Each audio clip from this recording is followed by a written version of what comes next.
Okie dokie. Here we're applying the clay on the armature for the Wheaton Terrier. That's the soft coated Wheaton Terrier. It'll probably take 3 to 4 applications of this here. I'll build it up. As I build it up, at that point, that's when I'll start creating the detail, hairlines, and anything else I need to add to it. So we'll just run this for maybe 5-10 minutes.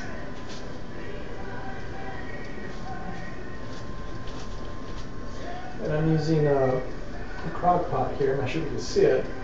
And the clay I enjoy using is the Chavant NSP, the hard. And this armature is made out of foam, so therefore it's extremely light.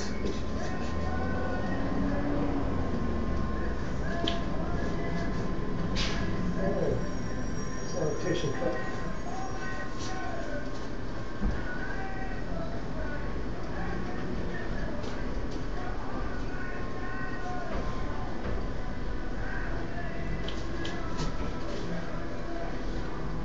And by the time I'm done with the last layer of this here, the thickness of this clay skin will probably vary anywhere from maybe 1/4 of an inch to 1/2 an inch, depending on the areas I have to build up.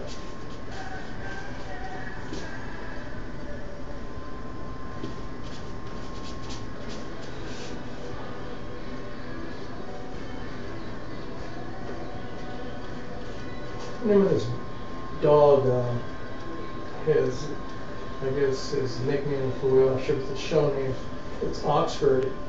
He's Canadian.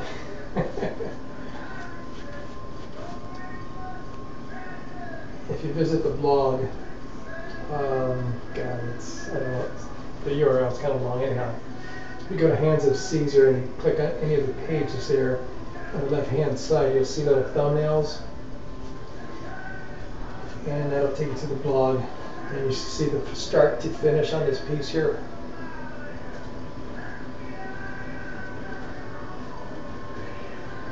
We're a little behind schedule on this piece here. We technically should have been at the foundry by now, but since the client was going to show up to my studio here sometime this month in June, I decided let's hold off and let him bring his dog.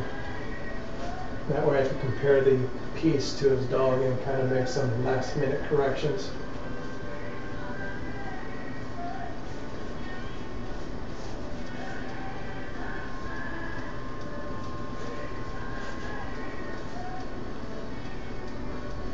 And when you have your clay in the crock pots, do not put it on high. If you overcook your clay, you're going to destroy the properties and you're going to have some funky, smelly looking clay. If it gets too hard and starts to singe, simmer, you're burning the clay. If you see smoke or too hot, you got to put it on medium. I set mine to low. It'll probably take me 3 to 4 hours to actually get it to the correct melting point.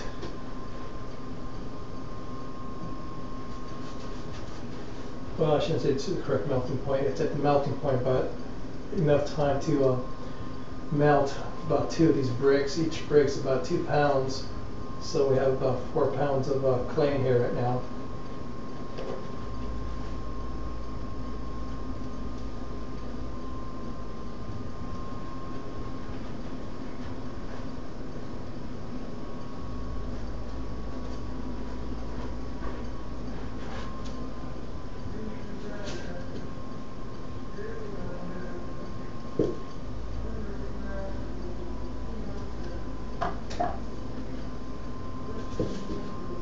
Oh, here, Kit, let me show you this. The anchor, I could find it a little better. It was outside yesterday, and decided, in fact, I will probably apply clay to this today.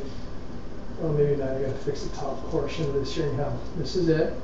This would be for the Navy SEAL Trident sculpture, and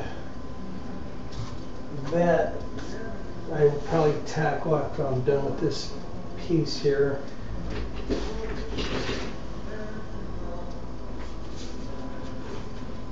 And again, that'll take the same procedure as this here. Kind of rough out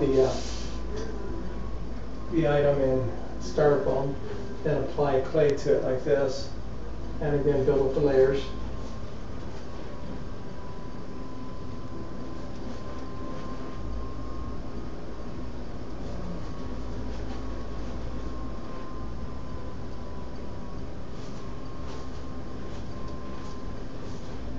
Well, this part's actually easy, brushing on the clay. The toughest part of this here is actually getting the right proportions and making sure you're following the correct standard for the dog. Otherwise, your client will not be happy.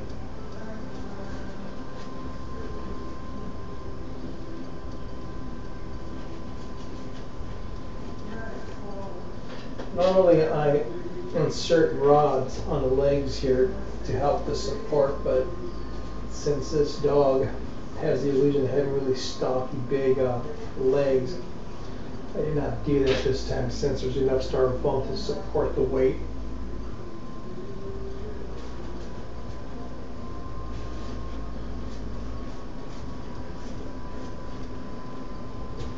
The life-size poodle did have the rod since it was a pretty big poodle, plus their legs tend to be a lot thinner than this here.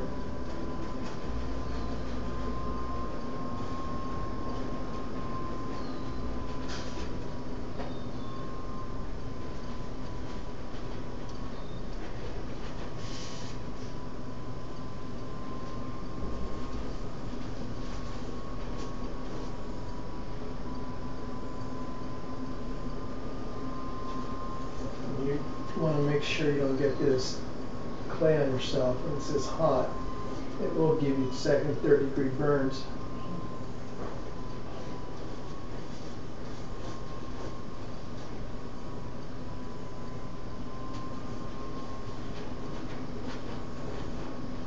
Alright, I think that's about it. I'm going to go ahead and stop the video since I only had about 10 minutes with YouTube.